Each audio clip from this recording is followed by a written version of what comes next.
সর্ষে। প্রথমে সর্ষে, পোস্ত, জিরে বেটে নিয়েছি, বেগুনটা কেটে নিয়েছি, তারপরে কাঁচা লঙ্কা, ইলিশ মাছটাকে হলুদ লবণ মাখিয়ে রেখেছি। তারপরে আমি সর্ষে, পোস্ত, জিরে যেটা বেটে রেখেছিলাম সেটা আমি ঢেলে নিলাম। এর উপরে আমি বেগুনগুলো সাজিয়ে নিলাম।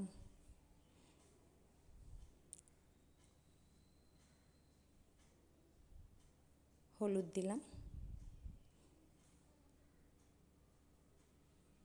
লবণ দিলাম, সর্ষের তেল দিলাম, দিয়ে ভালো করে মাখিয়ে নেব। এবার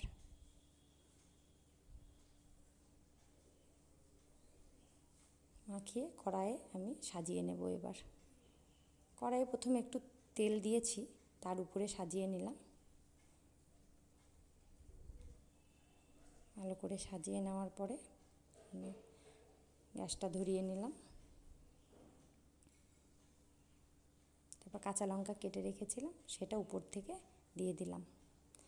বেশি ঝাল হবে সেই জন্য আমি সবটা দিলাম না, যেহেতু আমি সর্ষে পোস্ত বাটার সময় কাঁচা লঙ্কা পেস্ট করে দিয়েছিলাম।